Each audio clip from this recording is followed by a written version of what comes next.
All right. Good morning, everybody, and welcome to 2 Men in the Sports Show. I'm your host, Eddie Nines, or co-host, I should say.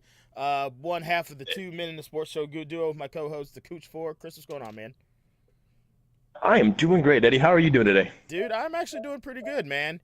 We got a lot of good news to talk about tonight, and almost none of it is basketball. If you can believe that, which makes me and Cooch Yeah. happy because we're both big college football and football fans. So yeah, man. Without further ado, we've got 90 minutes of some sports ball talk coming at you. So let's get into it. K Ride, hello.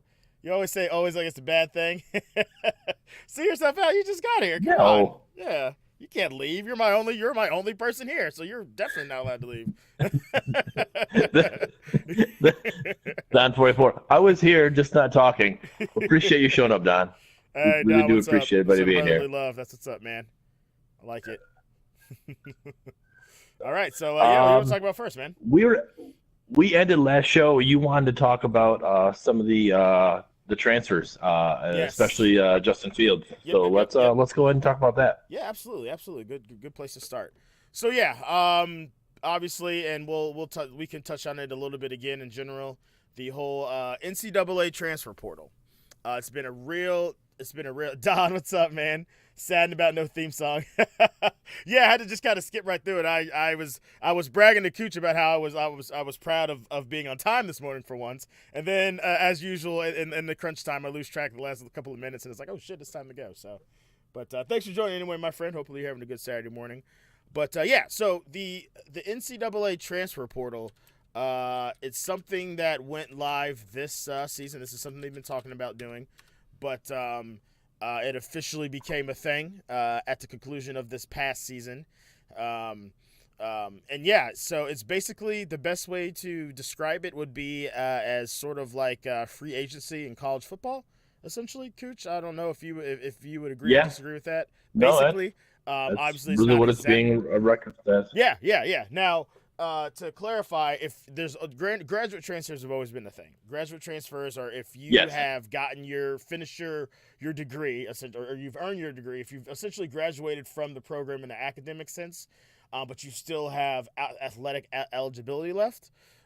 Because your eligibility, you can with redshirting, which essentially means you sit out a season, becoming a thing. Your academic eligibility and your athletic eligibility don't always match up. Sometimes you'll have athletic eligibility left over, even though you might be done earning your degree. So these are what they call Right. graduate transfers, and you essentially have the ability to transfer to another school and play out your remaining eligibility without sitting out a season. Because right now you could transfer from school to school, but if you're still considered an undergrad, you have to sit out as academic season of play before you can actually play for that team. So with graduate transfers, that's something that you've been able to kind of circumvent that.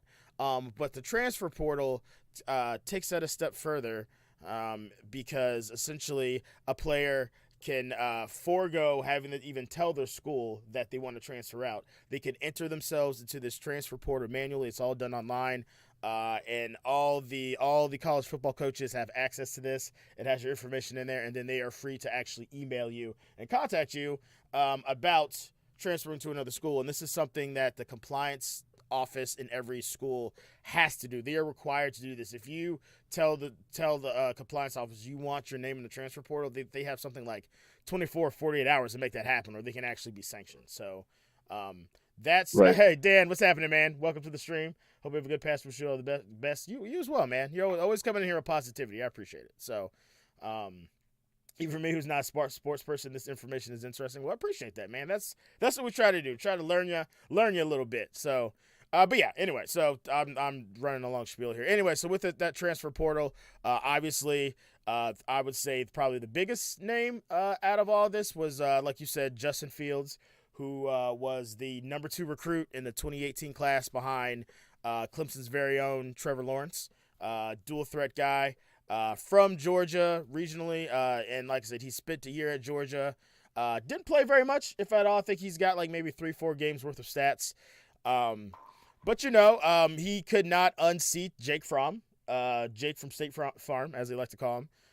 So he was kind of like the, and I mean, 5-star kid. Like I said, he was the elite 11, which is essentially like the 7-on-7 like camp they do. He was that Trevor Lawrence was at addition with him. He was the MVP of that. So only reason I bring that up is because he's a highly touted kid, 5-star kid. So he's kind of been like the face of the whole transfer portal thing. And of course, he decided to come to Ohio State, and he actually had his transfer waiver approved, which is something we talked about last time, Cooch. Which was, Yep. and we've touched on the story there. There was the racist baseball player / fan was in the stands and said some stupid shit. A lot of people didn't know if he would actually get to transfer just because his sister still goes there, and whatever the case may be. At the end of the day, he was granted the transfer. He's a Buckeye now. He's in conditioning. He's in workouts and whatnot. So it's been really interesting to see, Chris. And I mean, like, I don't know if Michigan's got anybody. I know last Shane Patterson's probably that's your guy's biggest. He was kind of like the face of it last year. But was Right. he? But so this wouldn't be the first year. So this would actually be the second year. Then I think I misspoke because he was or was he a graduate transfer? He was not a graduate transfer. He was not part of the transfer portal. He did a transfer because of what was going on That's right. at Ole Miss. That's right. That's what it was. Right. Yeah. Because of the whole the Hugh Freeze, all the sanctions going down. Yep, Hugh Freeze sanctions going down at Ole Miss. Right. They allowed the players they could leave to the choice of any of the schools of their choice, but then they had to apply for a immediate eligibility. So that's what it was. That's all he was doing. It wasn't part of the transfer portal. Yep. That's exactly it. Thanks for the correction. But yeah, so no problem. And yeah, so I'm trying to I'm gonna find the list here now. I couldn't find it before, but it was just a list of some of the big players that have used this transfer portal. Another one I can tell off the top of my head, Ohio State. We had a highly touted quarterback from the Las Vegas area, Tate Martell. He was I think he was adjusted and made a 5-star. He was a 4-star when we recruited him. Dual threat kid. Would have been a perfect fit for Urban Meyer's offense. The whole the read option type power spread type dealio. But with Ryan Day, of course, becoming the coach now, he's trending more towards an offense that you saw this past year with Ohio State. And kind of similar to what Clemson's doing. It's kind of funny, Chris, because dual threat quarterbacks that are good passers are on the uptrend right now. You know what I mean? Like we've talked about before, the whole running backs can throw versus quarterbacks who can run. And we really are seeing it's kind of like a renaissance of that of the latter, which is once again the quarterbacks who can throw and throw very well, put the ball in places that defenders can't get to it. And Dwayne Haskins was kind of like the first quarterback that Ohio State's that's had the arm strength and talent to be able to do that. And that's what Ryan Day wants to do moving forward. So, and I don't know if there was a conversation with Tate that had like, hey, this is what we're doing moving forward. It might be best for you to look elsewhere. There's no rumors of that happening. I wouldn't be surprised if that happened. And Tate Martell, of course, the manner in which he decided to do it aside, because he was sort of like was kind of talking trash and was saying how Justin Fields should, if he did come here, how he wouldn't start over him, blah, blah, blah. Word drops that Justin Fields is transferring here, and then Tate Martell puts in for Miami. So it's whatever, man. I'm not one of these. Some of these Buckeye fans kind of wish him ill and whatever. I don't. He went about it the wrong way. Oh, yeah. The best way, but he's a kid at the end of the day. He just wants to play. Best of luck to you down there, Tate Martell, Miami. There's like 4 or 5 other dual threat guys down there. So if he does rise to the top, he deserves to be there. So, Don says taking the coaches from Michigan. But we did. Let me real quick. And if you want to, sorry. I feel like I'm hogging the conversation right now. You're good. My bad. No, go ahead. This is your team, so that's why you talk about it more than I am. If we did the show last year, it would be me talking about Shea Patterson. So, it's really kind of how it goes. That's fine. We got other things that pop in here. Oh yeah, I did think of it. So another transfer that we did get, we actually just got. I think his name was Josh Jackson. He was a offensive lineman from Rutgers. Okay. I think he was a 4-star kid coming out. He's actually a starter for them. He was a captain and a starter for them for 3 years. He actually put his name in the graduate transfer portal, and that's one of the things we're actually really thin on offensive line. So to be able to get a seasoned offensive lineman through that transfer portal is huge. because we need everyone we can get. I Yep. never thought I'd be so happy to say I'm getting a player from Rutgers, but yeah, here we are. So why would you want a kid from Rutgers? Don says. You know what, man? You know what? I was thinking the same thing, but But at the end of the day, even a school like Rutgers has got scholarship athletes. You know what I mean? Sure, as a collective, they're not very good at all, but I would be willing to take a chance on a lineman that started for 3 years, was the only lineman to be named a captain as a freshman. Granted, I mean, insert your Rutgers jokes. I know Ohio State fans as a whole we have about this whole thing. But at the end of the day, you're getting a veteran lineman, and you're getting a position of need from someone who's got some experience. So hey, man, I'm willing to take it. I'm willing to take it. Yeah. So there's actually a connection there. I think there's a connection there, and I could be wrong. Correct me if I'm wrong. Is Chris Ash still the head coach there at Rutgers? I think he got let go. Didn't he? I'm gonna look it up real quick. So either way, this player played under Chris Ash. So Chris Ash having a connection to Ohio State, and the guy's going to transfer. So it's almost like, hey man, why don't you go here? This is a good school. And Chris Ash Chris Ash calling out, hey Ryan Day, hey, I got a guy that wants to transfer. You should look at him. You kind of have that handoff right there. So there's that connection with that situation. But, absolutely. So, but yeah, we'll see how it works out. Like I said, it's a position of need. So let him go. Kara says Josh Jackson, actor from Dawson's Creek. That's what I always think when I hear Josh Jackson. I always think the same thing. Pacey, yeah, exactly. It's Pacey. And of course, some of the other, just to wrap up there, some of the other big names in the transfer portal. Jalen Hurts went to Oklahoma. Kelly Bryant went to Missouri. I'm trying to think of some of these other big names here. Brandon Wimbush from Notre Dame went to UCF. Tate Martell, like I said, went to Miami. Yep. Austin Kendall, Oklahoma quarterback, went to West Virginia. Shane Buechele, Texas quarterback behind our man, Tim Tebow incarnate. Why can't I think of his name? Was it Kelly Bryant? Is that his name? No, that's the stadium. Texas. What's his name? Yeah. K-Rod, help us out. No, I'm thinking. I was thinking of Ellington, Sam Ellington. Clemson's. Okay, yeah, yep. I was thinking Clemson's old quarterback. Where'd he go? He went to Missouri, right? He went to Missouri. Correct. What's his name? Kelly Bryant. You got it right. Yeah, his name's Kelly Bryant. Okay, it is Kelly Bryant. So I was like, all right, for some reason I was thinking that was a stadium. I was like Kelly Bryant Stadium. I don't know. For some reason it works. There is a Bryant Stadium, and I don't know what the first name is. Yeah. So I don't know. That's connected there somewhere. But yeah, so he went to Missouri. That's a big one. I don't think I got that guy's name right because this says Josh Jackson was from Virginia Tech and went to Maryland. We got Josh Jackson is the coach. Sorry, quarterback. Josh Jackson was a quarterback for Virginia Tech. Yeah, I got the name. Was it? Hold on. And that's what I was. But I mean, the last name Jackson and the first name Josh. They're very common. So I was honestly just thinking that there was another Josh Jackson. Yeah. I was okay. Got it. Jonah Jackson. Jonah Jackson. It's Jonah Jackson. Jonah Jackson. Okay. Because this list is broken up by position, and under offensive lineman, he's listed there. Jonah Jackson, Rutgers, Ohio State. There we go. Okay. I knew it was a JJ. There we go. At least I do want to point out though. Yeah. I do want to point out though, Josh Jackson. In K-Ride, I understand, pointed out Dawson's Creek, but since this is a sports show, we're gonna say Josh Jackson, the star from Mighty Ducks. Okay. Yes, there you go. We're gonna keep it sports in this. We don't need any of that drama stuff going on here. There you go. Mighty Ducks, great movie. D2, The Mighty Ducks, also a good movie. So. Yeah. But yeah. So. Yeah, go ahead. Speaking of transfer portal, though, we also have Wisconsin's quarterback Alex Hornibrook has now entered the transfer portal. Oh, nice. So that's going to be so he was their quarterback for the last 3 years. Wisconsin got the number 1 pocket passing recruit this year in Graham Mertz. And with Alex was also hurt a little bit this year, so he was splitting time with Cone? His last name, I believe, is. Yeah. I have it right here somewhere. That sounds right. Jack Cohen, Coan, Jack Cohen. So he's kind of splitting time with him, but Cohen really, from what I've seen, Cohen wasn't really that good.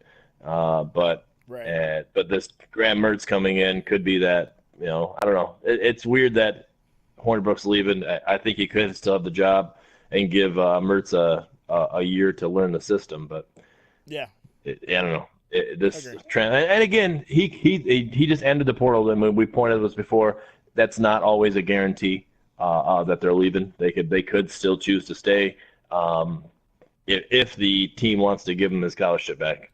Right, So right. And quack, to touch on quack, that real quick, quack. dude, I kind of want to watch. We might have to have a Mighty Ducks marathon night for movie night. Right? Mighty Ducks and Mighty Ducks too. But so um, and yeah, just and to touch on again, what Chris is referring to when he says allowed to get a scholarship back. One of the transfer portal rules, the student athlete is allowed to enter their name manually, but once they do that, it is up to the school whether the school decides. The school has the ability to yank their scholarship away, or accept is on the onus is on the school to accept it back in the program. So let's say Chris goes to University of Michigan. He's let's say he's a quarterback.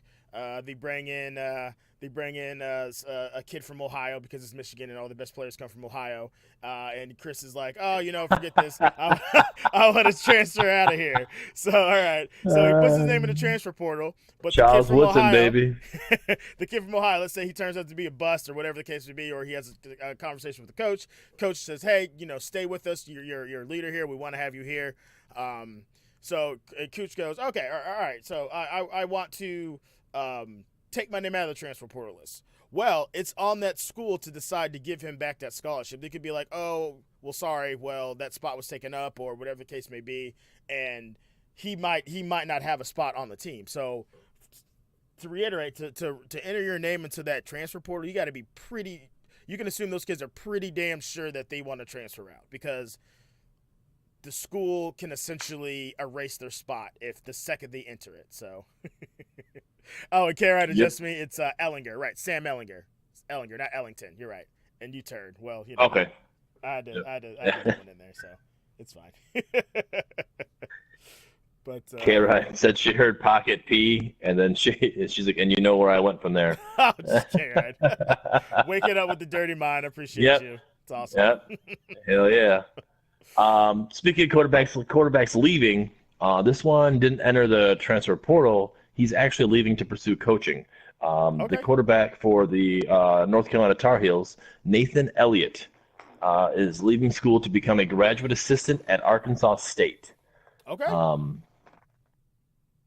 Different. I haven't really heard much about this or heard other situations of this, so it's definitely different. Foreign in my sports universe to me. I've seen people who've been done with eligibility. They kind of go on to that or whatever. After they've tried to pursue the NFL or whatever. But this one, he just because they have North Carolina got a new coach. They got Mac Brown. They used to be the Texas head coach. Is their head coach now? And actually, I didn't know this. Mac Brown used to coach at North Carolina, and then he went and got the Texas job. Yep. And now him and his wife want to, in a sense, kind of retire back where they started. So he's Exactly. coaching there, and that's where he's going to end his career, which is pretty cool. So yeah, Mac Brown being there, he says. Mac Brown said he had hoped Elliott would return, but understands the decision. Man, I can't speak today. So yeah, that was a little bit different, but interesting to see. Yeah, and it's like you said, a lot of people when they think of Mac Brown, they automatically assume think Texas, but I think he's actually from North Carolina, and he's got a history there. My uncle, he played defensive back for Chapel Hill back in the '70s, and he's got a relationship with Mac Brown because he remembers Mac Brown kind of being in the wings as like a graduate assistant or something like that back then. So. Yeah, it's an interesting move to see them go with a coach that old because you just usually don't see that much anymore. But North Carolina is a program that is starved for some semblance of the old days, and I think they're willing to, if that means bringing back past glory, because I mean they're a good team under Mac Brown. Hopefully get some. Because I mean North Carolina is one of those. It's a recruit-rich state, they have trouble keeping all the players in their borders, and Chapel Hill kind of has some pretty rigorous academic standards compared to some of the other schools out there. But I mean, they could. Yep. There's no reason they shouldn't be able to compete in the ACC. I don't think they're going to No. be. I'm not talking win the ACC. 'Cause, I mean, you still got Clemson there, but I mean, there's no reason they can't be a contender there. Especially with the ACC being as Oh weak yeah. as it is currently. So it'll be interesting to see. And For sure. yep. And North Carolina is actually on the rise, in my opinion. They might have had a dip here the last couple seasons or whatever, but Mm-hmm. North Carolina has become an actual winning football team. Yeah. They've been known. North Carolina and Duke have both been known just to be a basketball school. Yes. And Yes. and now North Carolina's come out here with some of these players. Eric Ebron being one of them. Yep. And there was a quarterback that played for the Texans. I can't remember his name right now. But Yeah, he was. I played golf with him. His oh god, what's his name? Oh, nice. Because he actually, I remember this is when I was still a Bengals fan, and he came his starting game. He came in, he beat the Bengals. TJ. Okay. Yes. Oh god, TJ Yates. TJ Yates. Yes. TJ Yates. Yes. Yep. Hell of a golfer. And he was a good quarterback for him. Yep. Yeah. So hopefully he's doing better in golfing because he's no longer playing football, to my knowledge. I was gonna say he always seemed like a better golfer than football player, if we're being honest. Long hitter, TJ Yates. Long hitter. Yeah. So, that's what she said. Anyways. Boom. K-Ride's weird girl laughing over that one.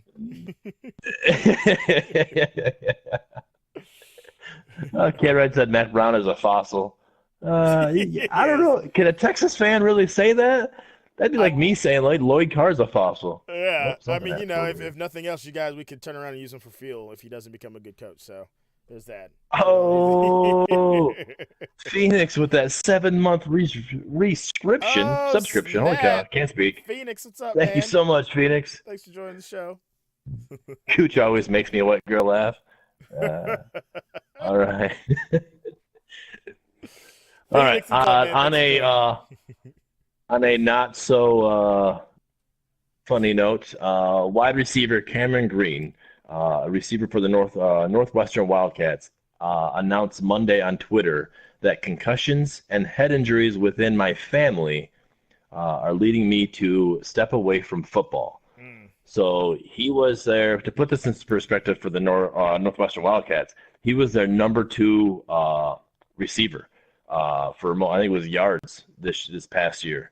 So he's up there for putting up Green, number 2 pass catcher last season with 57 receptions for 483 yards and 4 touchdowns. All right, so maybe it was reception. Sorry, number 2 pass catcher last season with 57 catches. So he's up there for the production. So they're losing some production there, but understandably so. I mean, with the way concussions are going nowadays, the junior Seaos and everything else that's going on with that, like I can understand somebody stepping away for that reason. Oh, absolutely. Me and my wife actually, we talked about it. I asked her, we got a little boy, I was like, how would you feel? John, what's up, man? Thanks for joining about, the program. Logan playing football. Yeah. And she's like, I want him to do it. I'm like, okay, even with everything that's going on. She's like, yeah. She's like, I want him to do it. I mean, we just, we'll just teach him the right way to do things. And, like, okay. I was like, I fully support it. I understand it, but I would also understand anybody who doesn't want to. So yeah, I mean, it's one of those things. It's your child playing football has kind of gone from one of those things. And I guess it's always been like that because it was like that when I was a kid. Like, like when you're talking about different sports, most parents are like, yeah, you can play this and that. But a lot of parents sometimes have an apprehension to football for whatever reason. I know for me growing up, for the longest time, my mom wouldn't let me play football. I played soccer, I played baseball, I played basketball, but all I wanted to play was football. And finally in 7th grade, my mom let me, because my dad's like, I want you to play too, but your mom's got to, sign off on it. And she finally did. And I was finally able to play. So Dr. Dye's a trendsetter. Rebecca, hello. What is this sports? Thanks for joining. How have you been? I haven't talked to you in a really long time. Hopefully you're doing well. John, you as well, man. Hopefully you're doing well. Thanks for joining. Appreciate having both of you guys here. But yeah, and even more so in this era of concussions and concussion the movie. With what's it concussion with Will Smith? What was that called? It was Will Smith, but I don't know what it was called. Okay, I it was haven't called seen it, concussion. to be Whatever. honest with you. Anyway, I CT. just I haven't need seen I it need to either. watch it, but I haven't seen it either. But in this day and age of such a focus on the concussion part of it, you're seeing less and less kids play football at a younger age, which is funny because football is still the most popular sport, so you're still getting a lot of kids play it. I know my son's getting to the age where he can start to play tackle football. All of his friends are playing tackle football, and he wants nothing more to play tackle football. Of course, I'm okay with it. His mom is okay with it. So that's something we're going to let him do. But, it's becoming much more of a conversation in households whether or not you're going to let your son play football because, right. the No, whole yeah. saying, if it bleeds it leads, and that just means like in the news world, if it's negative news or like murder or something like that, they're gonna talk about that first. And when it comes to like something like Yep. football, the negative aspects of it, like the concussions and all that kind of stuff, is what's gonna make the news more than anything else. So, and it was Oh yeah. concussion. Okay, thank you No, for breaking it. and okay. Yeah, it's definitely something to talk about. It's happening. Like the kids nowadays, people nowadays. It's the sport's evolving. It's getting bigger, stronger, faster. Yeah, for sure. It's definitely happening. It's definitely some conversation you're going to have with your significant other and the kids and make sure it's just you really got to make sure they know how to tackle Yep, and they know how to be tackled. You know. absolutely, absolutely. And that's the big thing. When you teach them that way, you teach them the basics. And then that's still not 100% going to stop it, but it's definitely going to bring it down to a lot lesser chance of it happening. K Rod says we're also So seeing yeah, developments in helmets and technique. It's not like leather helmets are a thing anymore. Yeah, you're right, K Rod. You know what? yes, Part of me wonders if we yes, need to go back to that because I feel like part of the problem now is that, when I played football, half of the fun was like you felt like you were getting armored up. You know what I mean? You feel like you were literally putting on a suit of armor yeah, because you've got the shoulder pads, you've got the helmet, and you kind of feel like you're a little bit invincible when you put all that stuff on. And yep, I think that combined with how kids are just getting bigger, faster, and stronger every single year. Um, your that helmet is a weapon when you're running full speed at someone and you lower your head. So look at rugby. Rugby players are taught to tackle with their body. You know what I mean? Not their head. They're essentially you have to wrap up and pull to the ground because if you leave with your head in rugby, you're going to be dead in like a game. Literally, you're literally going to paralyze your neck. So, right, I wonder if maybe we need to go back to something like leather helmets or something like that, so players are more aware of their body and realize, I've got to really do this the right way and take my head out of this play because my head is not a weapon. My head is my head and my neck, and I've only got one of those. So.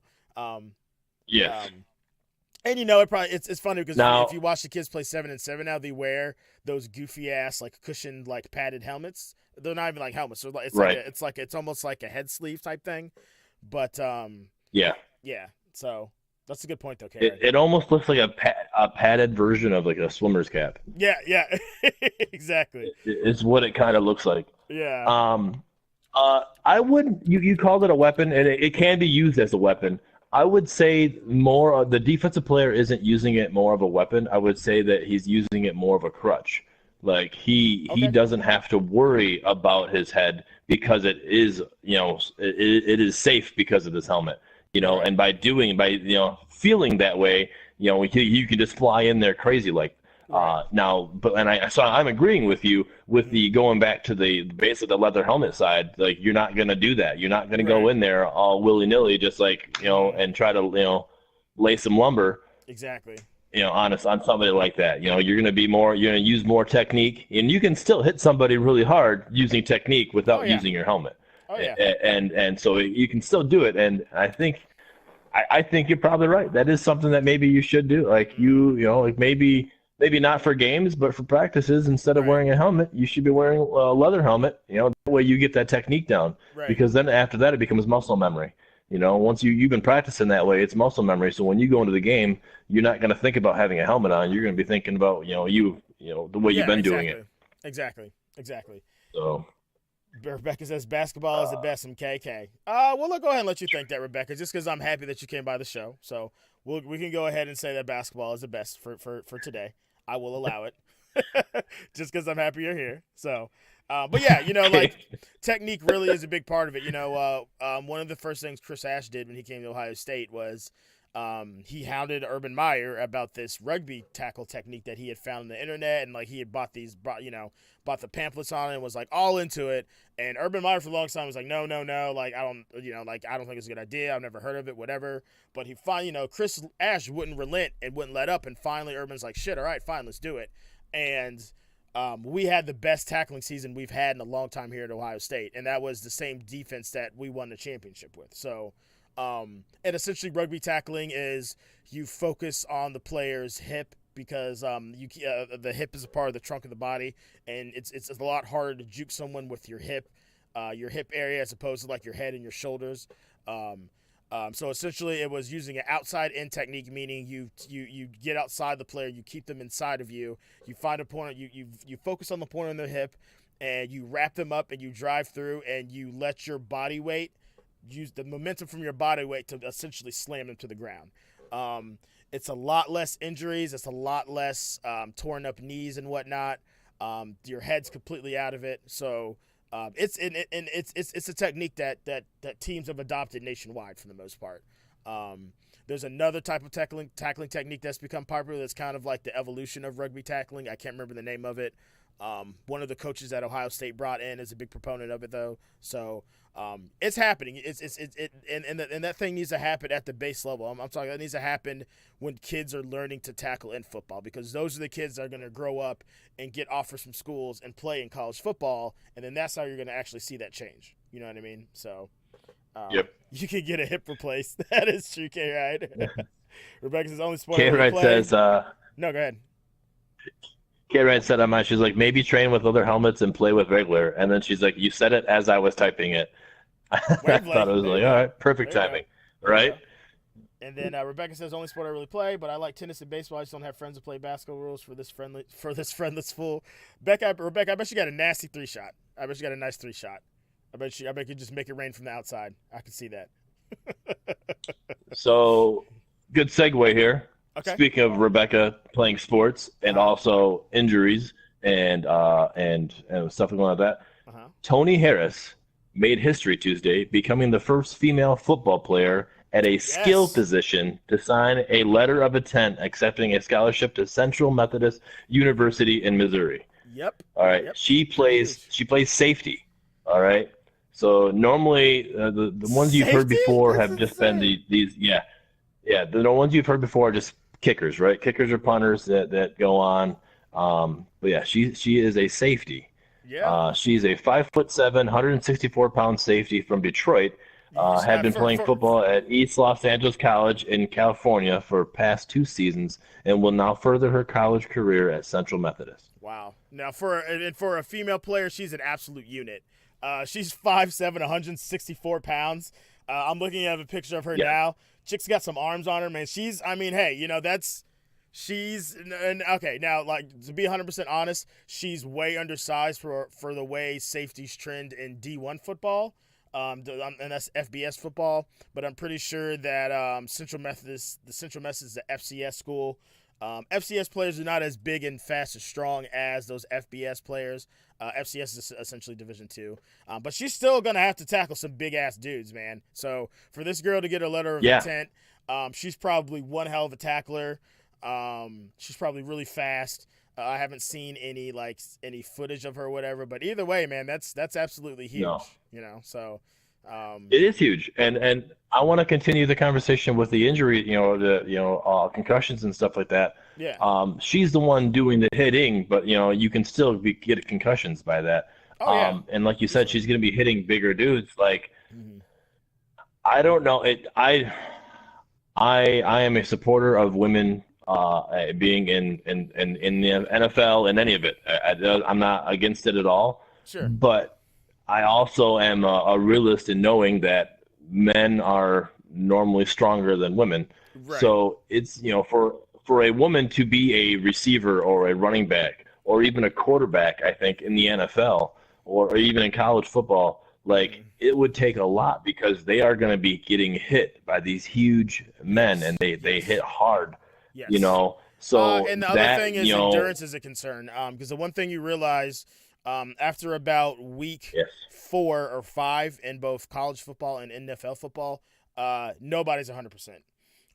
Meaning Right. you've got there's a difference between being injured and being hurt. Being injured means you have some sort of debilitating injury that literally prevents you from playing the sport. Being hurt, bruises, aches, pain, sprains, contusions. These are things that all players play with at regardless of the position. Once week 4 hits, everyone's banged up, and you're just essentially managing your pain for the rest of the season. Everybody's hurt, and that's just because the sport is so physical. So, endurance would be a concern. Being able to play the full season, just because there's, like I said, like men are from a physiological standpoint bigger, faster, and stronger, and there's some that can't make it the whole season. Right. That's concerned. But hey, man, if she's out there banging with the boys and the But- school wants to give her a scholarship and she can achieve, I mean, that's Oh, gonna yeah. be a hell of a story, man. That's a hell of a story for little Hell girls yeah. who want to do that and you want someone to look up to. So, Yeah. and real quick, Rebecca, Cooch is a 5'10" fan of the not- lingerie league. I am a fan. Listen, I am a fan it's of called lingerie the league, all right? Legends League now. Okay, let's get accurate here. It's called the Legends of Football, and it's amazing. And those girls bang out there. I'm just saying, and by bang I mean hit. They I feel do. like They hit. I should have clarified Yeah. that. Sorry. Yeah. They really do hit, regardless if they're wearing lingerie or not. And Rebecca, 5'10" is Yeah. not short. Okay, 5'10" is actually tall No. for a female. You're an inch taller than I am. So So- Kyler Murray 5'10" is short. Exactly. Oh, was it? They're like, he is 5'10" and 1/3 or something. Like, oh And an man, he eighth. must have, or an It's an eighth. Yeah, eighth. like, no, he Yep. must have really Yep. told him to put that eighth on there. So, and essentially they're saying he's actually 5'10" because a lot of time these guys at the combine, a lot of guys' heights are rounded up. Because a lot of guys, Yep. you'll hear they'll be listed at this. I swear, like at college, you just tell them what your height and weight is, and they just believe you. Because so many times you'll think you'll know a guy's certain height and weight when he's at college, and when he gets measured to combine, he's usually significantly shorter than that. You know what I mean? They like round up and like Well- add an inch sometimes. It's like really weird. I wouldn't say that it's that what the college just believes what you tell them. I believe it's the college themselves, or even because my high school, when playing basketball in the program, like I was listed as bigger than what I was. Okay. You know, it's like it's so because that's what it's an intimidation factor, per se to the Yeah, other team. right. Like they're gonna read it like, oh man, this guy's they got a team that the tallest guy is 6'5". I stand at 6 foot. Okay, I'm not Yeah. 6'5". Not saying Yeah. they put me that high, but I think they put me at 6'2" or something like that. I'm like, Yeah. what? I'm not 6'2". It was like, but yeah, it was like an intimidation factor, and I think that's what some of the colleges do. They kind Oh, of absolutely. make absolutely. you think that that they're bigger than what they are. And And this is the example I'm talking So- about. These are some of the measurables of some of the Buckeyes that have participated in the combine so far. The others that we've got, the wide receivers are going today. But Kendall Yep. Sheffield, Paris Campbell, and Johnny Dixon. Okay, that's a cornerback and 2 wide receivers. They've all been listed as 6 foot or 6'1" while they're at Ohio State. Measurables wise, Paris Campbell is listed as 5'11" and 7/8. Johnny Dixon's 5'10" and 3/8. He's always been listed at 6 foot. That's not even close in my opinion. And then you got Kendall No. Sheffield at 5'11" and 3/8. Kendall Sheffield's always been listed at 6'1". So I think you're right. It ask the probably is girls; just like a, they'll tell you 2 inches is 2 inches. Okay. yeah, exactly. But it's not that tall. I'm in the top 95% of height for women my age. Well, Becca, in general, women's height's around 5'5". So when you think about that, you're a whole 5 inches over. So I would say you are well above average. So make a nice forward in high school. So. But, So, continue on to the injuries before we go on to the scouting combine real quick. The NCAA rule proposal toughens the second targeting call. Okay, we were talking about this in the middle of the college football season, how that works, and I think we both agreed we wanted a tier system. For targeting. You have your almost like what used to be for face mask. You had your 5-yard face mask and a 15-yard face mask. And then now they've made it to where it's all 15 yards. But I wanted a tier. Like, so if the targeting wasn't what's the word I'm looking for? Egregious. Like a really hard hit. Then it's Right. like a tier 1 targeting. But if it was like obviously, egregious and stuff like that, then you got a tier 2 targeting. They decided not to go with the tier system, which was also proposed. David Shaw, head coach for Stanford, kind of proposed something similar to the tier system that we were talking about, and they did not go with that. They decided to go with a rule change. And one of the pros adopted, which is expected, players who commit a second targeting penalty in a season will be forced to miss the rest of the game and their team's entire next game. All right. What it was last year is if you had targeting in the first half. Yeah. Yep. Yeah. If you had targeting in the first half, you got ejected for that whole game. All right. If you got targeting in the second half, you got ejected for the rest of that game and the first half of the next game. All right. And that was it. Every targeting call, that's how it worked. All right. Now they're saying that if you get targeting, you get your targeting for the first one is basically going to stay the same. But if you get targeted for a second penalty, you're getting ejected for that game and the entire next game. Under the current rules, players who commit targeting ejected from the game and are required to miss the first half. Yep, that's what I just said already. In concert with this, referees will also be required to review replays of all targeting calls to confirm all elements of targeting were present. If the targeting penalty is unable to be confirmed by video review, excuse me, I got hiccups. All right, fine. The call on the field cannot stand. The targeting rule has been effective in changing player behavior. NCAA Secretary Rules Editor said in a statement, the progressive penalty is to ensure that the player reevaluates his technique with coaching staff support. After he receives a targeting foul, additionally, the instant replay review changes will ensure that when a player is disqualified, it is clearly warranted. See you, Rebecca. Thanks for stopping by. There was a lengthy discussion by committee Angel, what's about up, man? how Thanks to for address joining. targeting, including the possibility of a Great stream two-tiered last night, by system, the way, man. similar to how face mask penalties, where more violent, penalized more harshly.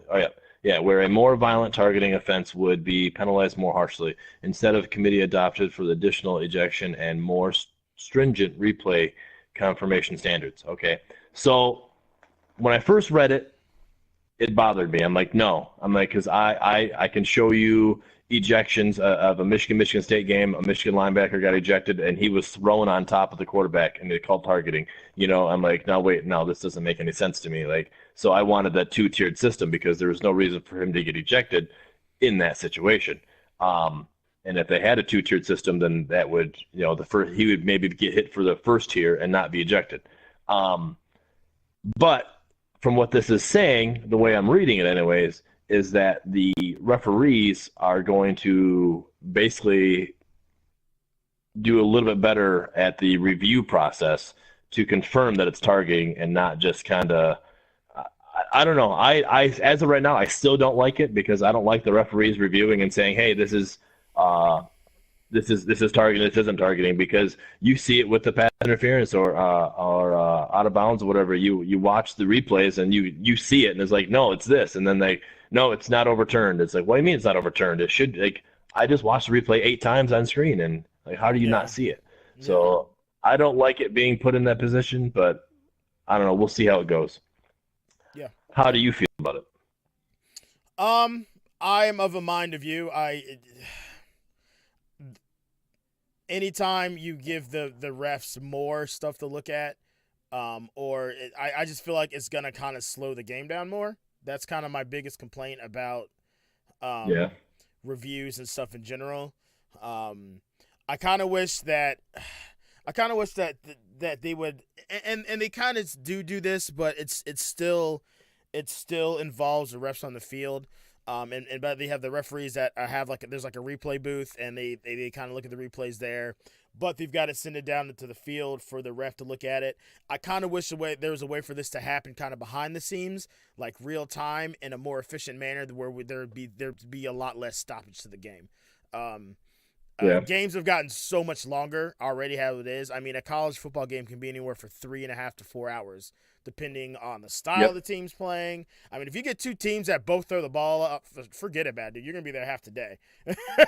You know what I mean? Because Yeah. the clock stops every single time there's an incomplete pass. It's got to stop between First downs, down. first down, yeah, all that kind of stuff. And when you get a team that passes a lot, there's a lot of stoppages because that's more incomplete passes versus a team that runs the ball a lot. And as long as you stay in bounds, the clock's still running. So, from that standpoint, it doesn't really excite me. But I mean, at the same time, I've never been. I've been even less of a fan of the way of the rule as it sits currently, with the whole you get one targeting player gets ejected. If it's in the second half, then they miss the first half of the next game. You know what I mean? Yep. I always thought that was a bit excessive. I mean, you're talking about players that are moving so fast. Outside of some really egregious or pretty obvious cases, most of the time the players just isn't trying to do it. So I feel like ejection's a bit much. So yeah. Yeah, no, I agree. I agree. Ejection is a bit much. I think like again, like you said, there's like those some cases that are the egregious hits, Mm-hmm. and those should be the case by case basis, Right. like all right, Right. this one was definitely egregious. This one, if you have, as a Bengals fan, Vontez perfect, like Right. if you have a player like him, then okay, fine. That player needs to be disciplined in that situation, and shown that, here, if you want to continue playing the way you're playing, this is what it's going to be like. Mm-hmm. But then you have the players who, Khalid Hudson last year, he got ejected 2 games in a row. And one of them was warranted. I agree. Like I saw the hit, I'm like, oh my gosh, you're out. Like I can't believe you hit him like that. And Mm-hmm. you just got back from an ejection. So, but the week before that, that one he had, it was not. In my opinion, it wasn't warranted. He you could tell he let up. It was the guy Yeah. the running back lowered his head. And it's like okay, it's like he wasn't aiming for the guy. It wasn't like that. Mm-hmm. I could see that being I would have been okay with a tier one targeting. Give it the 15-yard penalty, but no ejection. Yep. You know, Yep. Exactly. because he did put himself in that position, but he obviously weren't trying. So Right. that's what I would be okay with in that situation, and that's what I think you need to have. But Mm-hmm. that it's not like that. Yep. What's going on, Drop Dead? Thanks for stopping in.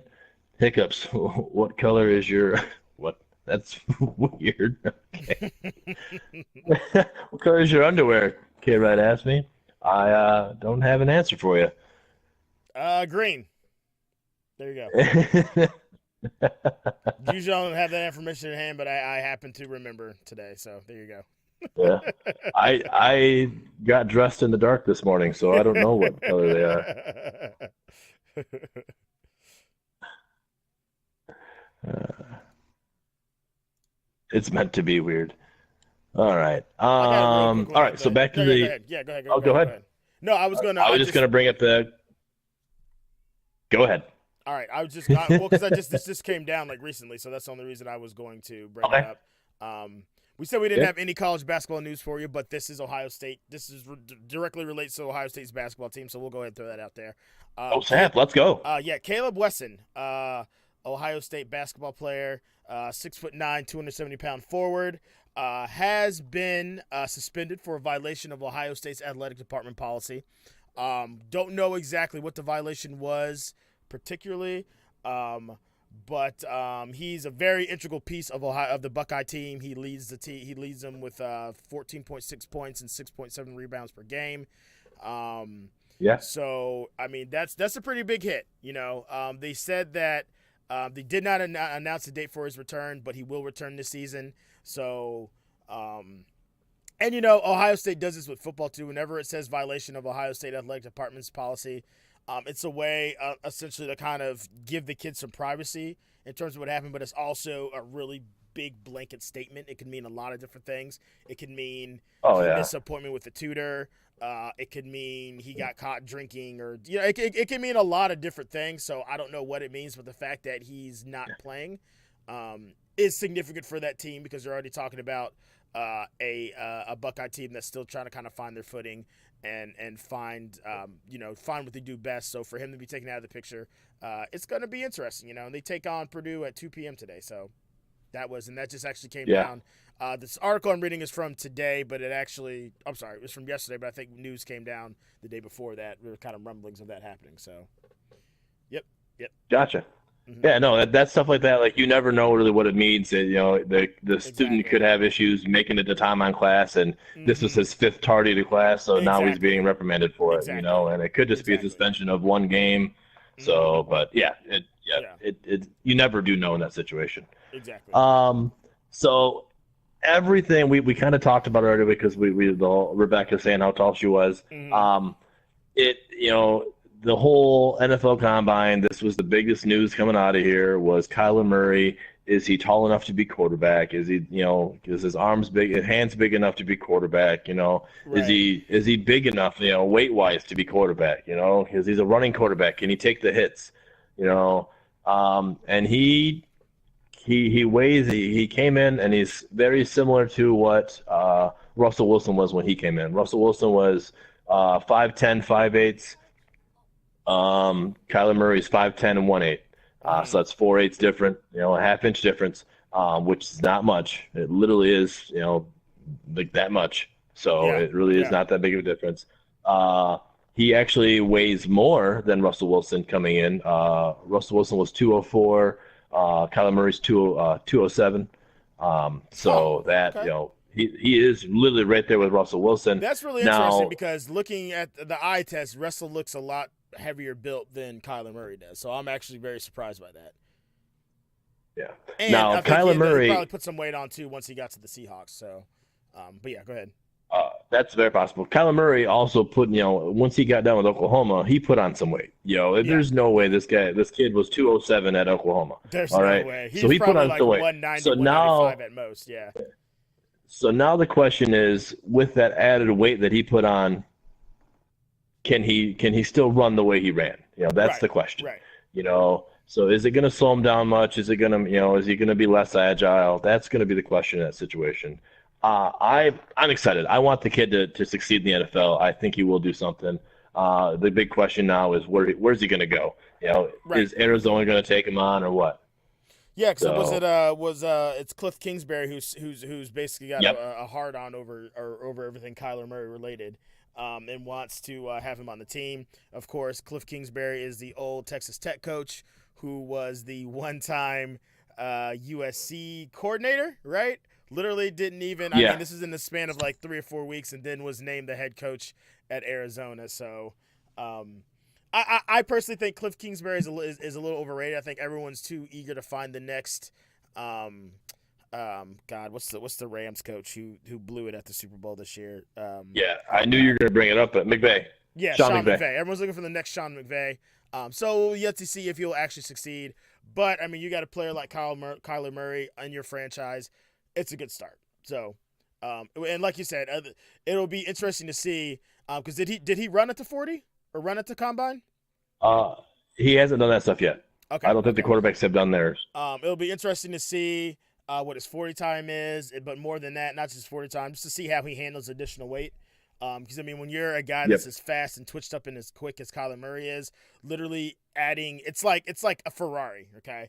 And literally any way you Yep. start to add weight to that Ferrari is gonna throw off the aerodynamics, gonna throw up the balance, gonna throw off his acceleration. So, but he's a high tier athlete, so he's the kind of guy whose frame could probably use a put on, probably about 7 to 10 pounds, whatever he probably put on since the offseason, and probably not be able to lose that acceleration and that quickness.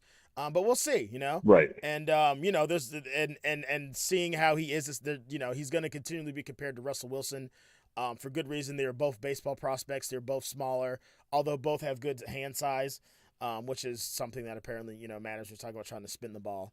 But we'll see. I mean, I still think Russell Wilson is more the exception and not the rule, for short quarterbacks. I think he's cerebrally, he's one of the smartest quarterbacks in the game. He really has a good ability to Yep. pick apart defenses and take what the defense gives him.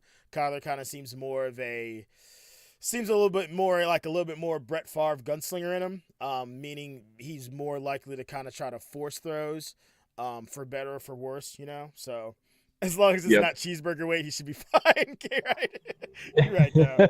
You're right. I mean, that's the thing. These guys, they are available to them, the best in the business in terms of nutritionists and strength conditioning coaches. So I guarantee you it was all good weight that he put on, as they like to call it, all healthy, lean muscle mass. Not like when your boy Nines decides to hit the Burger King drive-thru. It's not the same thing. So I wish it was. But, you know what they say about big hands, big gloves. K-Ride's on fire this morning. Right. Speaking of Kyler Murray, he was obviously the Heisman Trophy winner last year. Las Vegas put out some results of their odds of who they think will win the Heisman this year. Who do you think has the best odds this year? Trevor Lawrence. Who do you think they put down for the best odds? Like top 3, or am I trying to guess just one name here? No, they're one name. I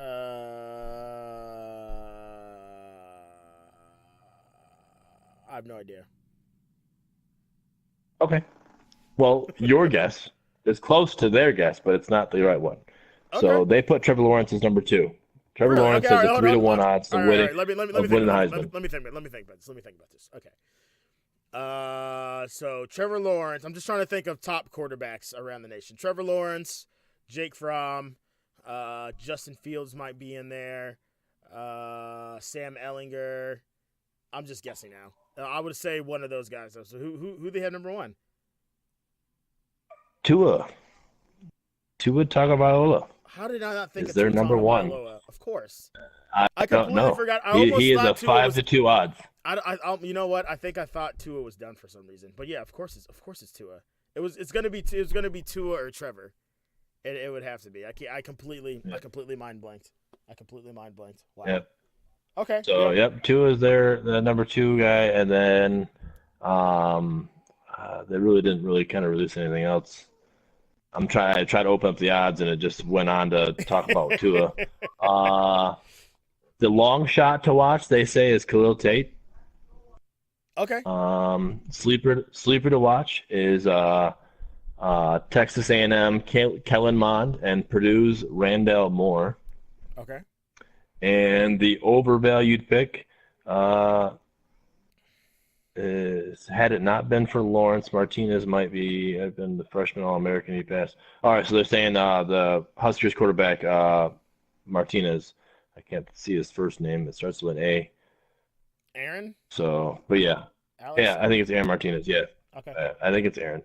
So, okay. But yeah, the Huskers quarterback is the overvalued pick, apparently. So. Nice. Yep. Nice. So yeah, they're thinking. I definitely would have put Trevor over Tua, because Trevor is more of a he's more polished more passer. of a quarterback. Yeah, exactly. Yeah. But I mean, I guess I guess they're hedging their bet here, because I guess they're assuming Alabama's going to be a pissed off team this year, right? Is that what they're probably going with? I think that Tua is going to be more motivated. Yeah. I guess is the way you're going to go with that. I guess I don't know. I would still put my eggs in the Trevor Lawrence basket personally, but. You see these guns, double quarter pounder. Angel. Aaron, Alex, Alan, Adam, Apex Legends. Ajax Martinez. Apex Legends Martinez. So, speaking of Martinez being Huskers quarterback, though, more Huskers news. Nebraska outside linebacker coach and special teams coordinator Javon DeWitt has throat cancer and won't work full-time during spring practice. So Scott Frost said he's fighting a good fight, and he's got a good prognosis, actually. So he should be good to go for the regular season, depending on how his treatments have to go over that situation. So, yeah, that's never good news, but they're saying that it seems like they've caught it early and they're good to go. They just got to they have to fight it. So. Mm-hmm. Mm-hmm. On to brighter news, man, because that's always, Oh yes, cancer sucks for sure. We can all agree. Cancer does suck. So, yep. Yeah, Kid writes SF cancer exactly. Mm-hmm. So, So good news. Moving on is we might have a marquee game earlier this season than when it was supposed to actually happen.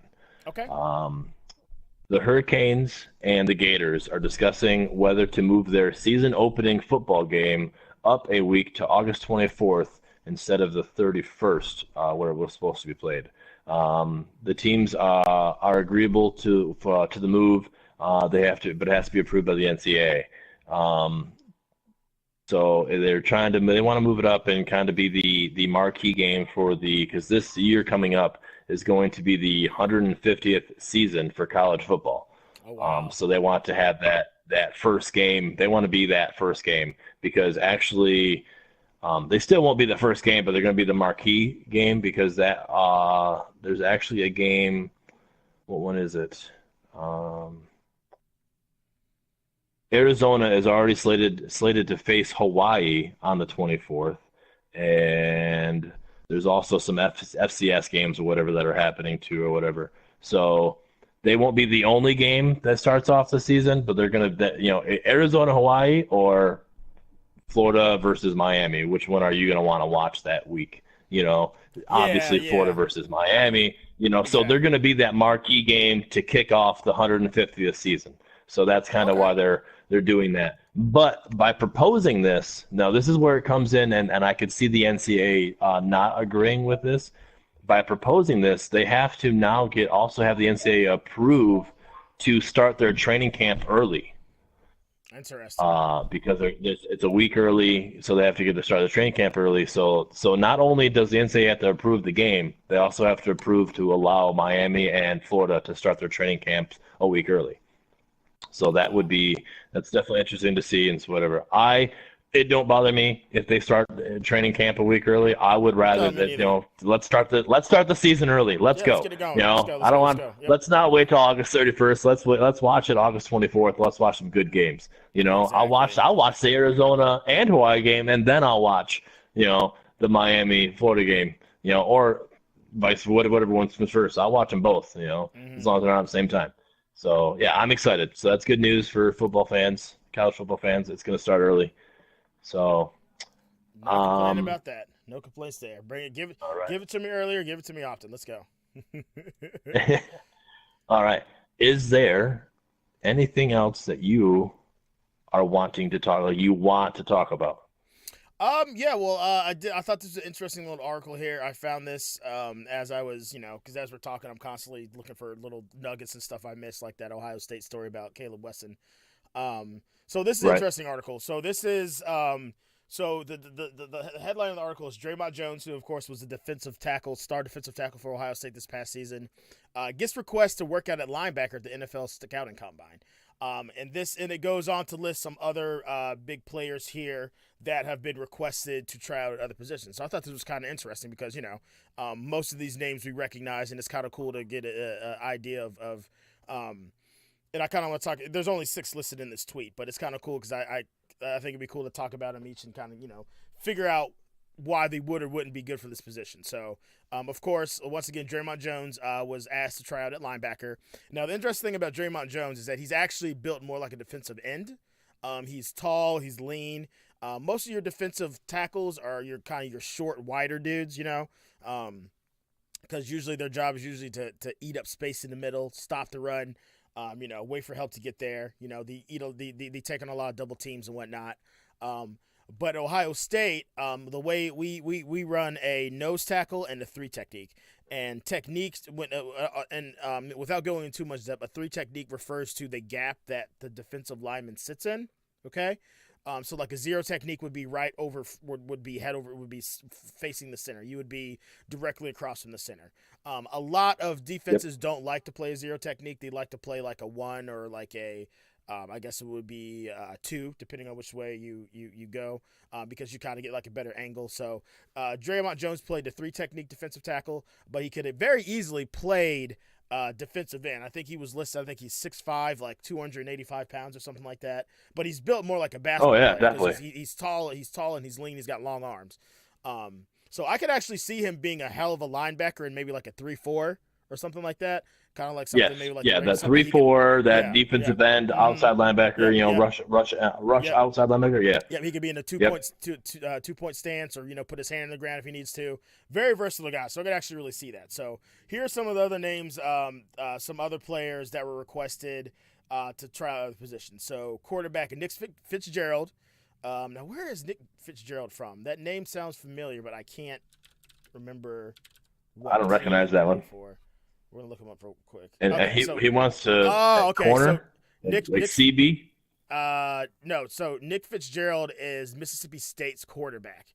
Big 6'5", Okay. 230-pound kid. I've seen this kid play a couple of games this past season. Okay. Tim Tebow type. Gotcha. Thanks, Tim Tebow. Plays a All lot right. like Tim Tebow. It's a Dan Mullen offense, so they actually run almost the exact same offense. He ran under Urban Meyer. They're asking him to try out at tight end. Okay, which is kind of which I can definitely see. He's got the size, 6'5", 230 pounds. I mean, that's a tight end's body. Trace McSorley, Penn State quarterback, right? We all remember him. Yeah. He's asked to try out at defensive back, which I think is interesting. That's very interesting. Isn't it though? And he's got the frame for it. I mean, he's not very tall. He's probably about 5'11". I don't think he's got the speed for it though. Yeah, I don't know. That was my question as well. Is that he's a guy that he's a lot quicker than he looks. He's got deceptive speed, especially when you're in the red zone, and he did a lot more running this year. Yeah. But I don't know if he's got that rotate your hips and close speed that you needed as a defensive back. You know what I mean? I could see him. He would have to play safety. I was gonna say I He could would see him have playing to play safety. I safety. can see him playing safety. You think of someone like God, what was his name? He played quarterback in college, and he came. Jason Sehorn. Jason Sehorn was more of a true cornerback. He played quarterback. He had the speed, but Eric Crouch. Eric Crouch, thank you. Because I mean that's a position that you can use your skill, your time as quarterback, reading defenses, reading offenses, and reading formations and stuff like that to essentially guess and use an educated guess to pick which side of the field the ball's going to go to, and then use your football IQ to make plays on the ball. Because I don't think he's got the speed, the closing speed, to be like an actual cornerback or even a nickelback. You know what I mean? But that's interesting though. I thought that was really interesting. And, all right, so next name here. K-Ride said maybe he took dance classes. There you go. Get those hips on a swivel. That's right. Got those Latin moves, the little Latina moves. That's right. All right, so next on the list here is running back Devin Singletary. I do believe he is the son of – is he Mike Singletary's son? That's my question. I don't know. 5'9", 201 pounds, played for FAU. Okay. Let me see here.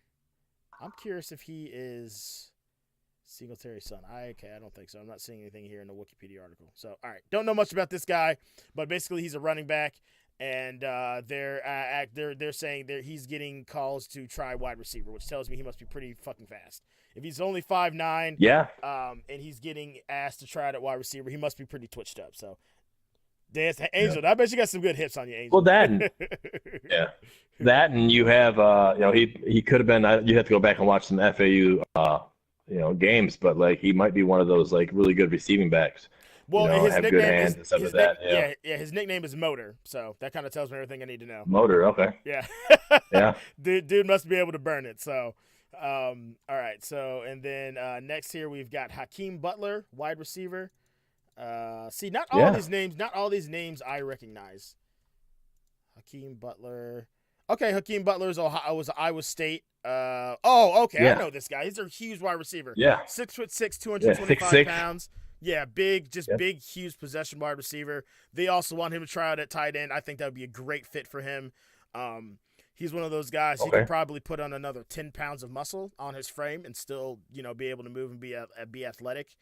And then, so last name on the list here, name that you and I are both pretty familiar with because he was the best player on that team when he was there at Houston. Defensive tackle Ed Oliver has also been asked to try to linebacker. So, yep. Okay. Yep. Yeah, he's going to be one of those 3-4 linebackers. That's what I saw him as. Yep. Yeah, he could be one of those who's that guy for the Broncos right now that's just blowing up? With the glasses? Yeah. That God, what guy. was his He name? could be like one of him. From the Madden commercials too. Yep. Vontae, no. I can't think of his name right now. I can't think of it either. No. Oh my God, that's gonna bug the shit out of me. Miller. Von Miller. Yep. Yep, Von Miller. Yep. Yes. Yep. Yes. Teamwork. Teamwork. Yeah, baby, makes your dream work. As you motorboat, son of a bitch. Whoa. Hey. Yeah. Oh yes. Yeah. Wedding crashers. That's why they call me Motor. That's right. He likes to motorboat. But yeah. So. No, I thought that was pretty cool. And another good example of that, one of Ohio State's own, excuse me, Sam. Oh God, Jesus, I just completely forgot his name. He plays for the Bengals now. He was a defensive end. He actually plays linebacker for the Bengals, and he kind of he'll go in the backfield, or he'll go out in the flat, or he'll put his hand in the ground. Oh my God, why can't I think of his name? Oh, I'm a horrible Buckeye fan. And he played at Ohio State? Yeah, Sam Hubbard. Holy cow, my brain is not working today, guys. I'm so sorry. Oh, I couldn't remember okay. Tua Tagovailoa's name either. I was like, oh God, I kept saying like Sam Worthington. I'm like, no, that's an actor. It's not Sam Worthington, you idiot. What is his name? Sam Hubbard. Sorry, yeah. So Sam Hubbard's another guy. Sam's 6'6", 225 pounds. Played lacrosse in high school. Actually was recruited when Urban saw him playing dodgeball of all things. Big athletic kid. Has a football IQ, so he's used as a linebacker as well as a defensive end in that. So I thought that was pretty cool, because you always hear about. What did he play for you guys? He played defensive end for Ohio State. And he's 6'6", 225? I'm sorry, he's not. He was 6'6", 225 coming out. Sorry. That was, I was like, at his what? stats, and you're like, wait, hello? What? Yeah. No, he was, because he was, no, get this. He was That is 6'6", a small guy. He was 6'6", 225 in high school, and he played safety. That's Okay. Yeah. Okay. Played safety. That makes sense. I get that. Yeah, I was I like, had to Google his name. Ohio State strength and conditioning sucks ass. How the hell is he still 225? Yeah. So I think he currently goes, let's see what Sam goes now.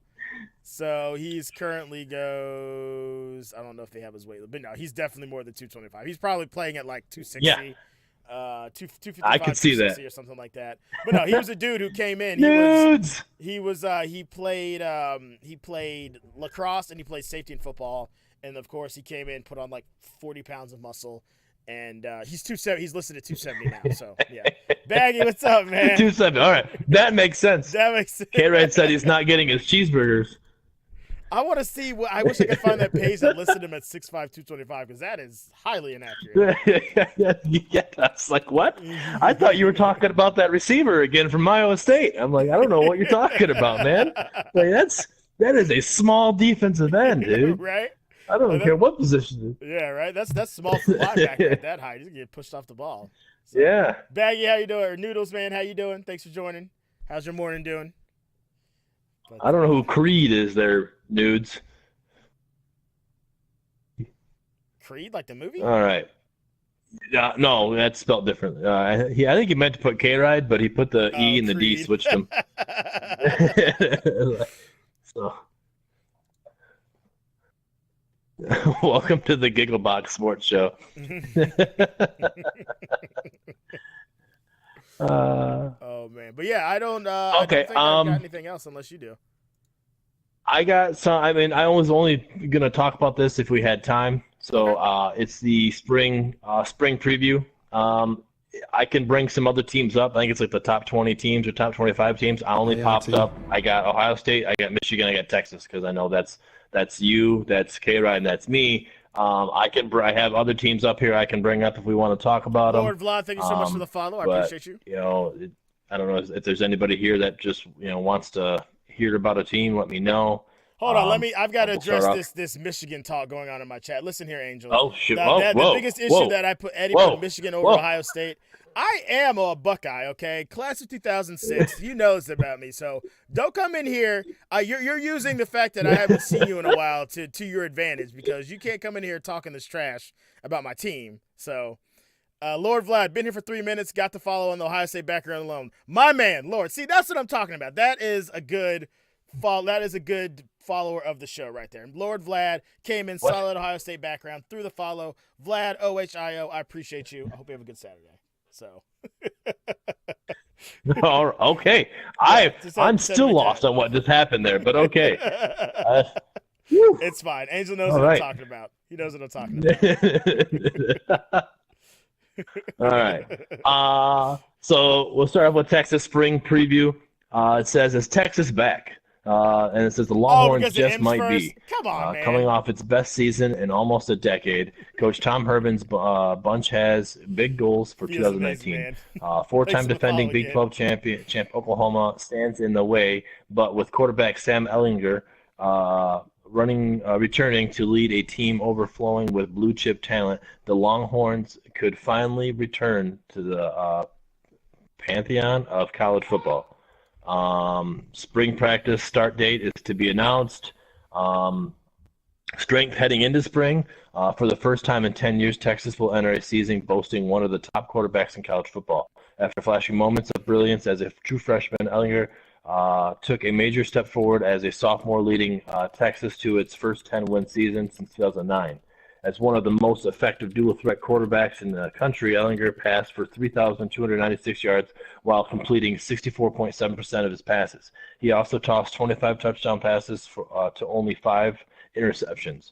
On the ground, Ellinger added 482 yards and another 16 touchdowns. And in the Sugar Bowl against Georgia, he controlled the game with 3 rushing touchdowns, connecting on 70.4% of his 27 passing attempts. Can Ellinger elevate his game to yet another level in 2019? If so, Texas will have the goods to challenge Oklahoma for Big 12 supremacy and perhaps for a spot in the college football playoff as well. Question mark heading into spring. After relying almost exclusively on Ellinger at times to supply a constant ground attack the past 2 years, the Longhorns desperately needed to bolster the rest of their running game from the offensive line to the running backs. Although a chunk of the offensive line is gone from last season, the Longhorns bring back a cornerstone and four-year starter, uh, Zach Shackelford. The spring will be critical in piecing together the rest of the group. Besides being better run blocking team, the Longhorns also need more dynamic playmaking from their running backs than they've gotten since losing 2016 Dork Walker Award winner Deontay Foreman. Former ESPN 300 signee Keontae Ingram should be given every opportunity to be the primary back after rushing for 708 yards as a freshman last season. The Longhorns, however, do have other options. Either way, Texas has to produce more efficient running game to protect Ellinger and open up a more balanced attack. Okay, so Instant Impact Edition. With the upcoming graduations of Anthony Wheeler and Gary Johnson, the Longhorns will be light on experience at linebacker. Junior college transfer Caleb Johnson should help fill the gap after signing the Longhorns in December. Rated the number 2 junior college outside linebacker and number 22 overall JUCO transfer, Johnson has the talent to start right away, or at the very least provide quality depth for Todd Orlando's defense. So there's your little glimpse in the preview of spring there, K-Ride, of what Texas is looking at. All right. Now on to Ohio State. Who would have thought we've been talking about Texas Uh, needing a running game, right, Lord Vlad? Agreed. Agreed. yeah. I mean, they've got the same problem that JT Barrett had, that we had with Ohio State and JT Barrett. Your running game is your quarterback, and that's okay, but it's never okay when that's your best option, in my opinion. You know, back in the day, it worked really well, but I mean, defenses were since adjusted to a running quarterback. You know what I mean? As your primary source of the run game. So, but I'm convinced that they can get it done. So go ahead, my Buckeyes. Let's hear it. Oh, yeah. What you got? All right. So when Ohio State began spring practice in March 2017, few outside the Woody Hayes Athletic Center could pick Ryan Day out of a crowd. Back then, Day was a fairly anonymous assistant brought in from San Francisco 49ers after the team fired Chip Kelly and most of his staff. There was much more buzz about new offensive coordinator Kevin Wilson, who had You're been looking for the hired game to change to where all spark the a quarterbacks are runners now, middling pass game. runners and better The throwers. program You know, still so belonged to that's Urban I think that's Meyer, the one difference. of the most accomplished and imposing figures in the sport. 2 years later, the Ryan Day era is underway in Columbus. Uh, Day, who filled in for Meyer. See, hold on, I want to point this out. It says 2 years later, the Ryan Day era is underway in Columbus, and it says, and then it's got period, right? And then it says Day. So I'm reading that, and I see Columbus Day. I was like, I had to literally stop and pause. That's not right. I'm confused on what this means. So that's what I read. I'm like, wait, no, hold up. So yeah. Oh, that's great. So Day, who filled in for Meyer during his 3-game suspension last season and officially took over following Ohio State's Rose Bowl win over Washington, will oversee his first spring practice session as Buckeyes head coach in the coming weeks. The first-time head coach turns 40 on March 12th, days after the start of spring ball, and the learning curve will come at him fast. He inherits one of the college football's prize programs, one that has won consecutive Big Ten titles, but last reached the college football playoffs in 2016, last won national title in 2014. Day already has displayed his skill as a quarterback guru with Dwayne Haskins, but now he must create a smooth transition from the dominant Urban Meyer era. Jeez almighty. Speak, Chris. All right. Chat was going off here a second. When did Ohio State become? I'm not saying it. It's been. I'm good. Happily, that's good. Weekend is always the best. All right. So technically, all right. He says, when did Ohio State become the Ohio State? When did they start using the word "the"? Do you have the answer for that there? Yeah, it Eddie? started, and real quick, Lord Vlad says, bring back the days of Stanley Jackson and Joe Germain. Dude, Stanley Jackson was a beast, and so was Joe Germain. Before Dwayne Haskins, arguably probably probably the best Ohio State quarterback. Arguably, you could throw some other names in there. So the whole The Ohio State University. It started on Monday Night Football. I can't remember who the first player to do it was, but officially, we are called The Ohio State University. If you look at the official university seal and the official name of the university, "the" is in the name. It's at a lot of schools. We're not the only school that does it, but we were the first school to have players that played in the NFL because anyone who's never seen Monday Night Football, and they might do it on Sunday Night Football, I don't know. When the game starts, all the starting lineup, they all show a little video clip of them saying their name and the college they went to. Some guys like to troll and meme and say the high school they went to, but when that became a thing, players from Ohio State would say The Ohio State University, and it just was like a thing that caught on. You think it was Eddie? And I was gonna say, thank you, Lord Vlad. He said, I think it was Eddie George on Monday Night Football. That would have been my guess, because it was right around early 2000s when it kind of really started to become a thing. It's just like anything else, man. It just kind of became viral, and then every player that came out, it's The, So, and that's evolved to just having Ohio State shirts that literally just say The in capital letters on it. So it's one of those little unofficial things that became associated with the university, and now is definitely our thing. So somebody corrected me on it because I disliked it for the reason of it being, just being cocky, right? Okay. And they come off on Monday Night Football. They say The Ohio State. I'm like, you cocky little guys. All right, that's how. And somebody corrected me on it. All right, and it come to find out, I still believe it's cocky. I don't think that these football players are doing it because it is grammatically correct. All right, but come to find out, it actually is grammatically correct. All right, the word "the," if placed in front of a word that is a vowel, started with a vowel, it is pronounced "the." So since Ohio is spelled O, it is The Ohio State.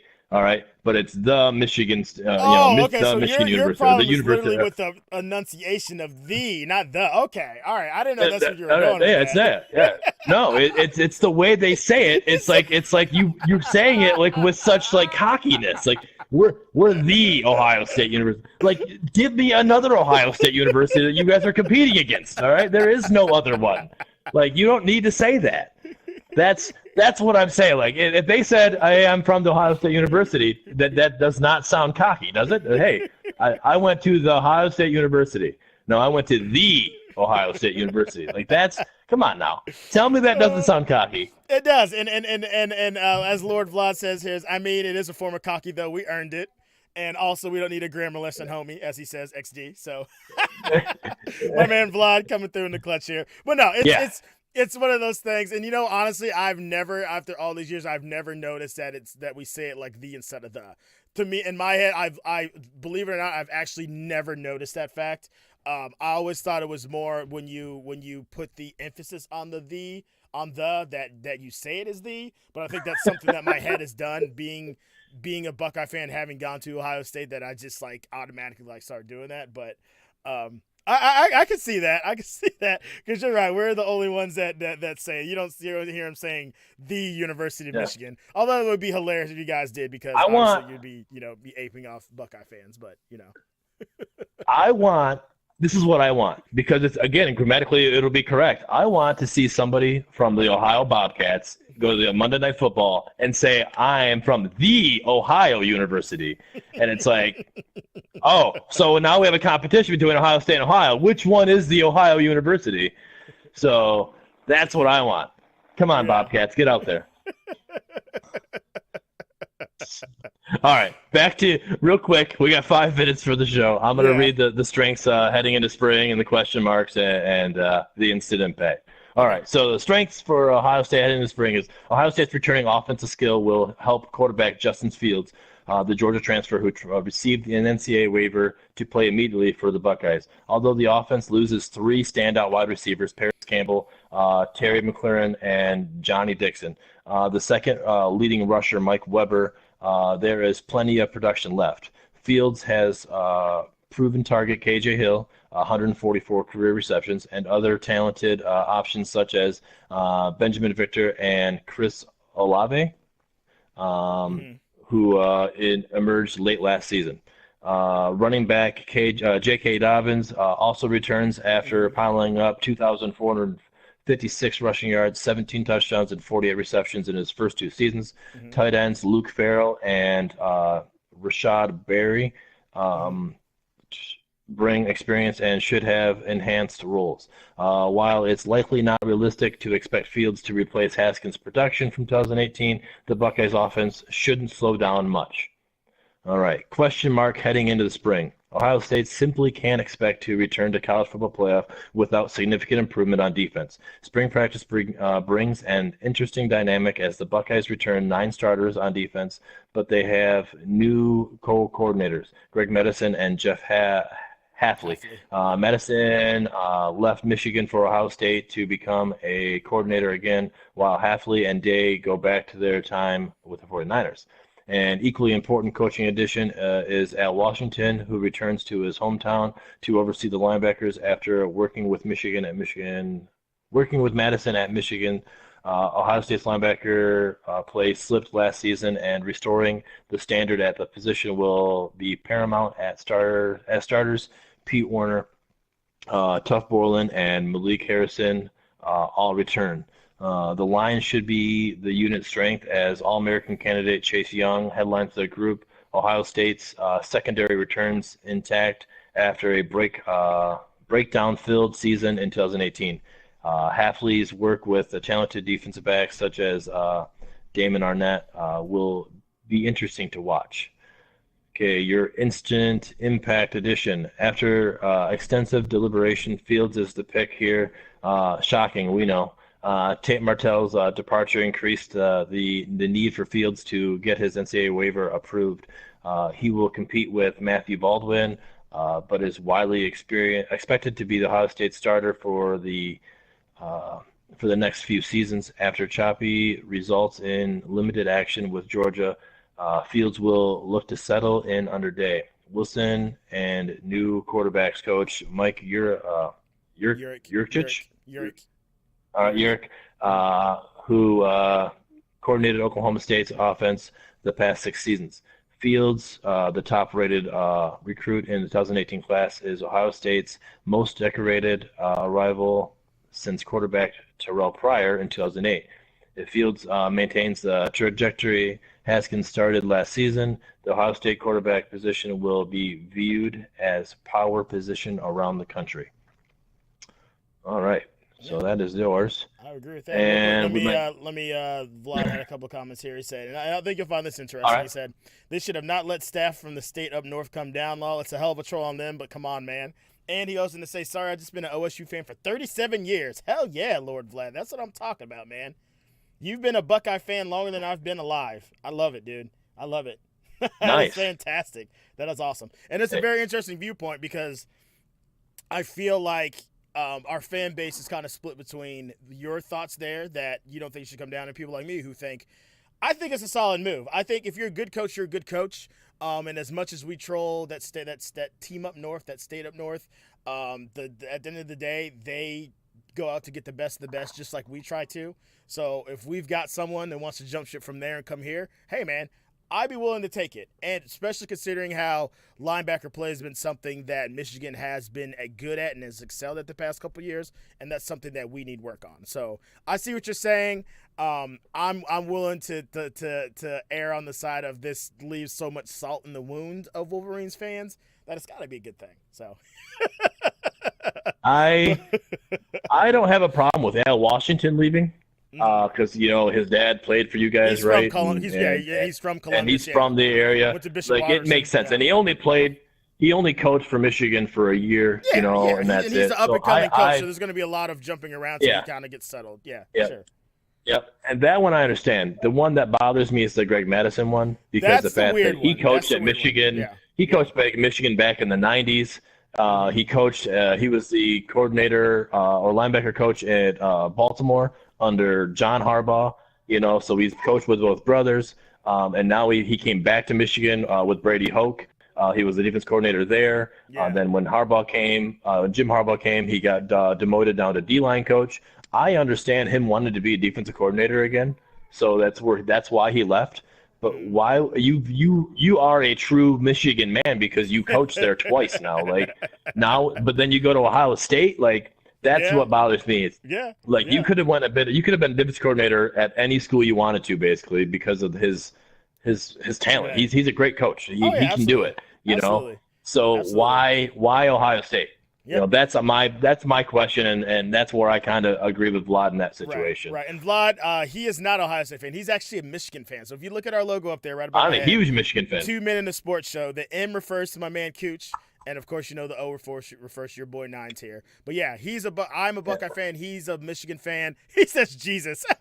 Yeah, dogs, cats living together. I mean, that's why this show's so interesting, man, because we come from opposite ends of the spectrum rivalry-wise, but we're still really good friends. We've become good friends, and it really makes discussing football and discussing that rivalry really interesting because you really get to see two aspects of it. So, and you get along. Yeah, exactly. Oh, yeah. It's they crazy. That's how you know anyone can get along. If a Wolverine and a Buckeye fan can get along, that speaks volumes for possible world peace. So. Oh, for sure. But for yeah, sure. no. But my There last probably note won't be a World War III now. Exactly, because this is possible. So, and my last note, and so you can hop on and talk about your Wolverines is, the Madison hire was really strange to me. It reminds me a lot of, and I hope it works out very similar to, the Larry Johnson hire. Larry Johnson was with Penn State for decades. A lot of people had him pinned. He was kind of, I think, hoping to be named head coach after the whole. After Joe Pa, passed away, let go, whatever, and the whole Sandusky saga, he wasn't. Ohio State gave him a chance. Came here, he's been one of the best coaches we've ever had. He's coached some of the best defensive line talent, helped recruit some of the best defensive line talent we've ever had here. So honestly, I'm hoping Madison kind of becomes more of the same. I don't think he's going to be here very long. He's already the same age as Larry. I think he might actually have a couple years on Larry. So he probably won't be here long, but I hope it works out the same way. So, be right back. Gonna go put on the Steelers hat, kick Angel Snowfall. See, Vlad, I like you already, man. I like you already. But yeah, all right. So Cooch, go ahead, man, because we're gonna go ahead and wrap up the show here. But yeah, let's go ahead and wrap up here and hear the outlook for your Wolverines. All right. Springtime in Michigan. The snow melts, the grass sprouts. The Wolverines fans across the state raise their weary voices and ask, is this the year? It's been 14 seasons since Michigan's football team won a Big Ten title. This December, the streak surpassed a rough patch in the 1950s and 60s to become the longest drought in the program history. Adding to the pain, hated rival Ohio State has been the most consistent roadblock to the conference championship, beating the Wolverines 13 of the past 14 meetings to close out the regular season. Despite making demonstrable, holy cow, that's a weird word, improvements in his 4 years as head coach, Jim Harbaugh hasn't figured out a way to close the gap with the Buckeyes. Urban Meyer's retirement provides the spring's annual dose of hope to Michigan fans that this year might be different. To make the most of any potential opportunity presented by a year of transition in Columbus, Michigan must figure out how to keep from stumbling down the home stretch. 9 of the Wolverines' 14 losses under Harbaugh have come after the first week of November. That will mean continuing to renovate the offense to make the most of a good recruiting classes and rebuilding a defense that loses much of the star power that made the unit one of the country's best in recent years. Spring practice is starting March 17th, subject to change, and spring game for Michigan and Ohio State are both slated for April 13th. Yes. Biggest question of the spring. Biggest question of the spring. Will the offense play to its strengths? A run game, usually one armed with fullbacks and tight ends, has been a non-negotiable part of Harbaugh's offense since his first day as a head coach. Increasingly, though, Michigan's top playmakers have migrated to the edges of his formations. Wide receivers Donovan Peoples-Jones, Nico Collins, and Tariq Black, if he can stay healthy, headline a deep group of capable pass catchers. The quarterback position is also as stable and strong as it's been during Harbaugh's time at Michigan. Shea Patterson's quick release and accurate delivery make him an ideal fit for a system that distributes the ball quickly to its best players in open space. This will be a crucial point of tension with Michigan's offense in 2019. New offense coordinator Josh Gaddis has adopted a social media mantra of speed and space since joining the Wolverines last month. Gaddis will reportedly be calling plays this fall, but it's unlikely that Harbaugh fully cedes control of the offense or allows the team to stray far from his fundamental belief in the necessity of a good running game. Michigan's offense finished 21st in the nation in scoring last season, but lacked the consistent home run ability that has become a staple of playoff caliber teams. Can the Wolverines find the right balance to take another step on the offense? Position group to watch: defensive line. The defense front that has played a big role in Michigan's success during the past few years is changing hands and changing shape in 2019. Defensive ends Rashawn Gary and Chase Winovich are on the path to becoming the high draft picks. 2 defense tackles graduated, and another former 5-star recruit, Aubrey Sullivan, transferred to Tennessee. Longtime assistant Greg Madison also left to the program for a position on Ohio State's coaching staff.